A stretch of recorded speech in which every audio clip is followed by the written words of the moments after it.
beasiswa yang ada di Kabupaten Wakatobi, kan Jokowi mau hadir ini. Jadi Jokowi paling tidak punya sedikit referensi bahwa Wakatobi itu ini. Sekedar tambahan referensi untuk Jokowi, untuk presiden kita yang terhormat. Bahwa memang sudah ada pos-pos anggaran untuk pendidikan untuk anak-anak daerah yang mau sekolah di Kabupaten Wakatobi. Ada. Tapi coba Anda cross check dulu penyalurannya kayaknya.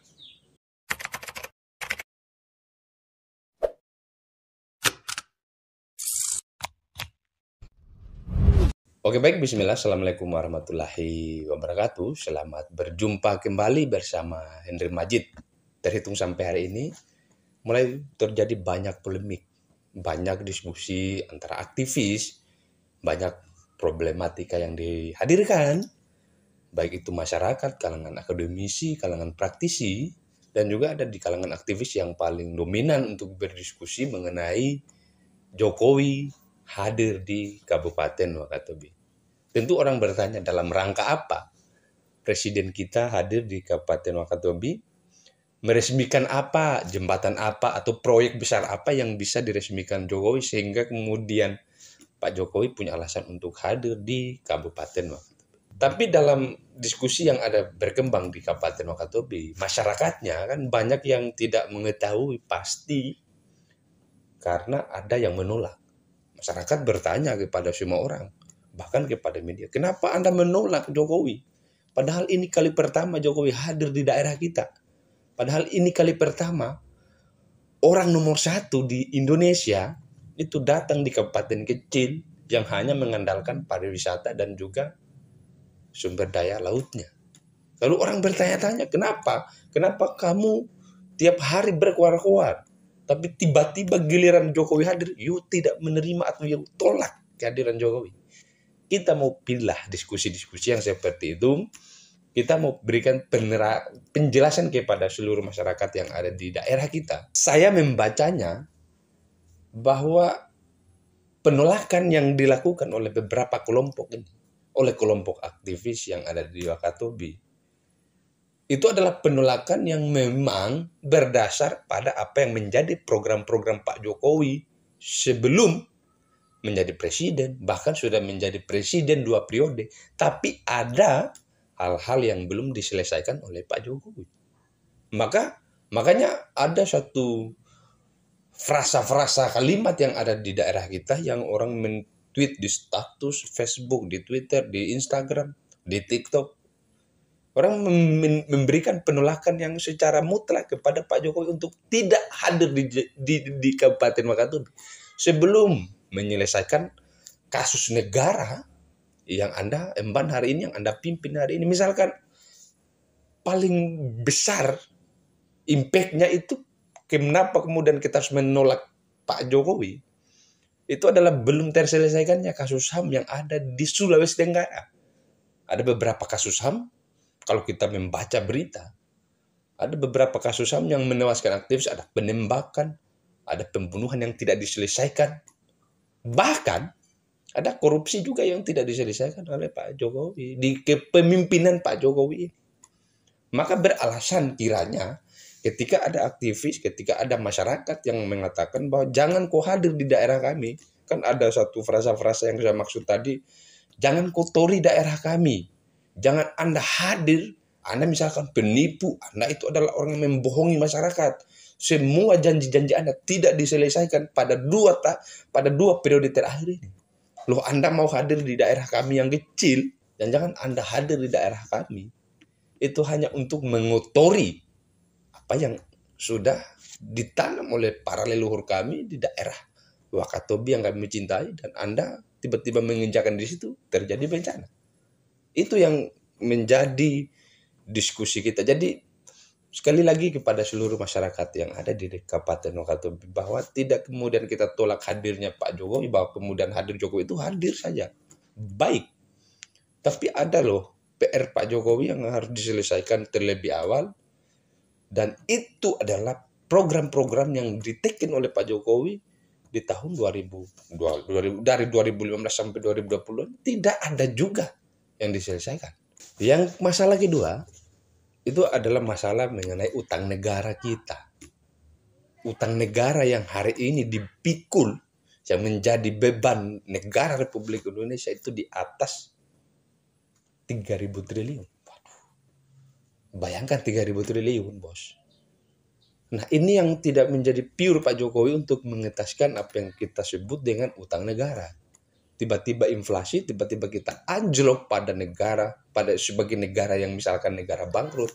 Atau jangan sampai kita adalah cikal bakal negara gagal yang akan dijajah kembali oleh negara penjajah. Memang secara faktual kita belum secara sadar mengakui bahwa kita dijajah. Tapi memang secara implementasi kenegaraan yang ada di daerah kita, yang ada di negara Republik Indonesia, implementasinya itu adalah negara yang semi terjajah. Artinya tidak ada kebebasan yang dilakukan oleh negara Republik Indonesia oleh karena kita sudah terlebih awal terkungkung dengan utang negara. Dan kita pasti tidak punya juru lobby. Oleh karena kita tidak punya kekuatan, power kita di mana-mana minim. Nah ini, jadi utang negara justru adalah sesuatu hal yang paling membuat negara kita tidak bisa kuat di mana-mana. You punya utang misalkan kepada teman Anda, kepada kelompok Anda. Pasti kamu tidak akan banyak ngomong. Disampaikan, kau bicara ini, kau sampaikan ini, atau kau berbuat ini. Ya, kau harus mengikut karena kamu punya utang. Karena kamu punya kepentingan di sana. Sama Indonesia, misalkan ada utangnya di China, ada utangnya di Amerika. Pasti tidak bisa berbuat banyak untuk Amerika oleh karena mereka terkungkung, kita terkungkung dengan utang piutang yang banyak ini. Nah, yang paling penting ini adalah pemerataan sistem pendidikan yang ada. Tidak ada, saya tidak kemudian mengatakan bahwa Jokowi tidak punya niat persoalan pendidikan kita.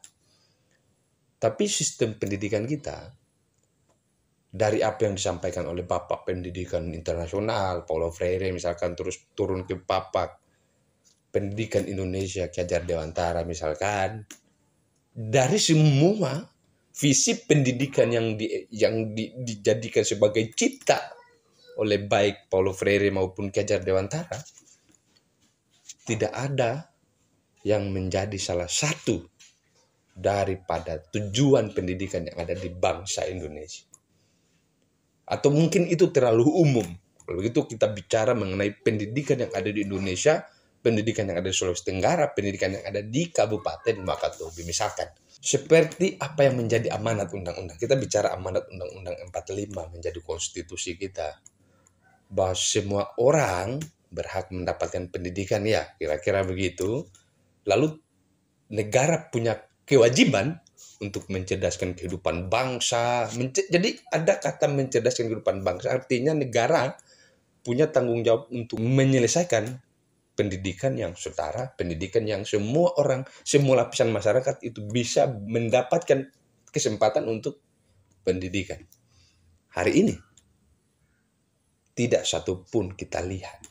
Jadi tidak ada pemerataan. Jadi kalau negara punya kesadaran untuk menyelesaikan angka orang putus sekolah misalkan, justru ini tidak ada yang kita temukan dalam lapangan yang ada. Banyak memang orang yang mengisi perguruan tinggi, orang yang mengisi bangku SMA, bangku SMP, dan juga bangku SD. Tapi itu kita bisa pilih orang.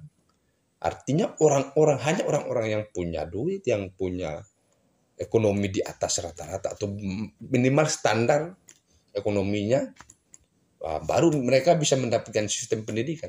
Tapi bayangkan kalau orang yang tidak punya uang sama sekali, yang kehidupan ekonominya di bawah rata-rata, tidak diselesaikan. Negara tidak kemudian bertanggung jawab untuk mencerdaskan kehidupan bangsa.